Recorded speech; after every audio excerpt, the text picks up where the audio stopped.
My name is Lieutenant Colonel Lee Roger Wolfgram, and I am a storyteller.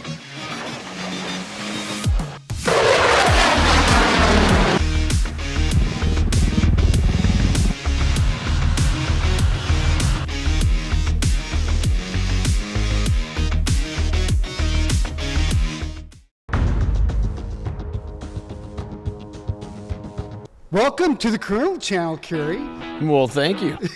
This is Kerry and I. What we do naturally when we go on and we travel around the world, after those travels, we kind of have one of those, I got to show you some shit. Kerry just got back from Africa, and I have just recently come back from a trip to Vietnam. We'll show you some cool shit, and that's what we're up to for now. So, Yeah, show me some shit. The L-3 is a big helicopter. I mean, we had 6 people in that thing, like 7 actually. Wow. What a machine. This thing is cool. I can't wait to fly it. So cool.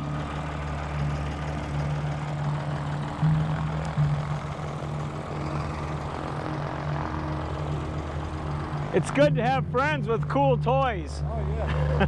Absolutely. Absolutely. We took off out of this small airport in Johannesburg. I'm flying along. He says, "Oh, watch out for the wires." So you hop up. Yeah. Well, when you're talking power lines, dude, you're nap of the earth. You're nap of the earth, yeah. We're going down this road, and these guys are. It's Nice. just Yeah. the rotors are just feet from the trees on either side of the road, and we're doing 90 knots, which isn't really fast in airplane terms. It's But in a when you're helicopter. when you're 5-10 feet over the You off bet, the deck, you bet. 90 miles an hour is cooking. That's tactical airspeed. You don't do that unless you need to. No, I'm at that altitude. Yeah, and these guys, and this was right off the bat. They didn't hesitate at all. They weren't asking, "Are you comfortable flying low?" It's like, "Oh, you're next to your crew chief. I guess you're used to this, so let's go do it." So That is sweet. it was pretty awesome, and I got to fly.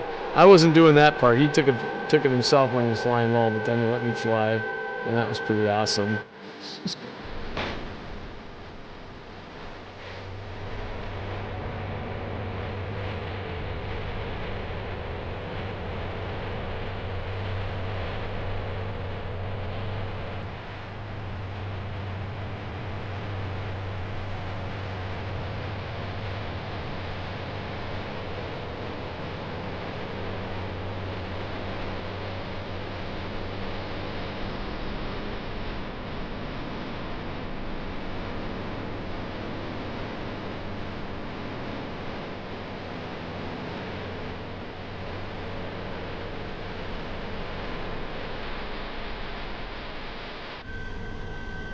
So that was the helicopter portion of our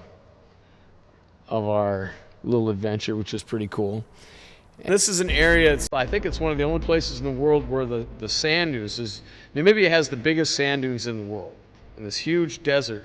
We hadn't flown over really sand dunes yet. The area we were flying over was kind of rocky, brushy, karst kind of stuff, and we come booking down, or we get over to the sand dune area, and the sand dunes come right to the edge of the water. So huge monster sand dunes, and the waves are washing right in. Let's see And that. that's- Yeah, show me it that. was pretty cool. Yeah, that's...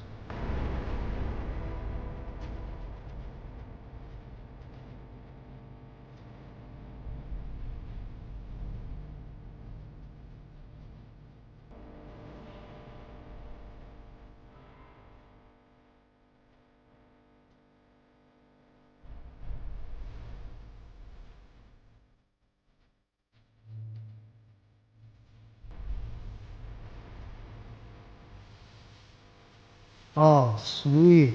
It was. I mean, these Sweet. waves are just freaking massive. Dude, that's National Geographic cool. Oh, it was stunning.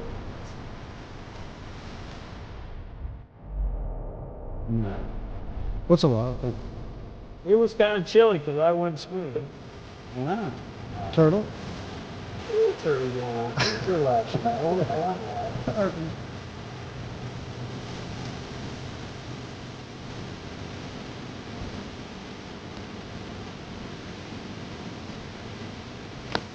Thanks.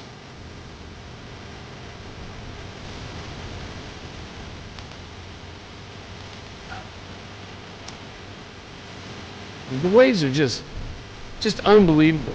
The whole time you're sitting there just unbelievable. I can't. I don't know. Is that all stone beach there? Yeah, you wouldn't want to surf that. As we're coming in, there's this woman landing on 182. We're on upwind, and she's landing, and all of a sudden we hear she's going around, kind of a flyby. We're like, what the heck's that? And we look down, and this plane's taking off, and it's at this super high angle of attack, and it's just hanging on the prop and just looking down, going, that looks awful. Who's that? Anyway, so she gets out of there, and we come in and land.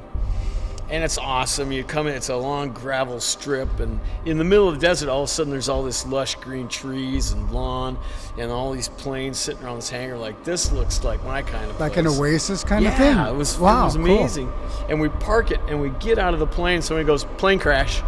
We're like, the fuck? Oh! There's a plane crash? And we look, and there's a big cloud of dust, of red dust on the runway where we just exited this chick.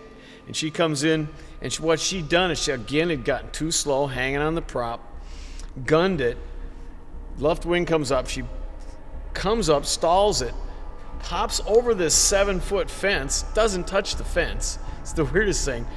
Pancakes on the other side, takes his tree out, sends it 30 feet, does the 360, a lot like our crash, spins around, crashes down on this, on this bed of trees, totally destroys this 182. She had 80 hours. Her husband gives her this nice 3-blade 182. Destroyed it. Nobody's hurt. Her and her sister. We gotta show you the pictures. She's like immediately right there. She gets a black eye. That's it. It's unbelievable. And we go down and look at it and take pictures. Like, that plane is messed up, man.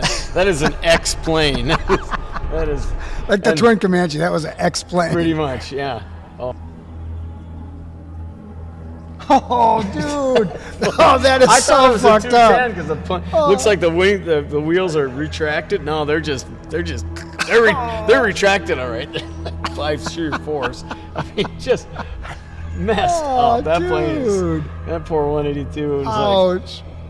That's a total loss. Oh man. She's actually really lucky. They're super lucky. But it's like, here's the fence. And we go out there like, well, where did she go through the fence? Because you figure the fence, she's right next to it. You can see she's only 10 yards from the fence, like, and the runway's on the other side. It's like, where did you go through the fence? She freaking hopped the fence like a high jumper. Woo! Does the Fallsbury flop? This is an X210.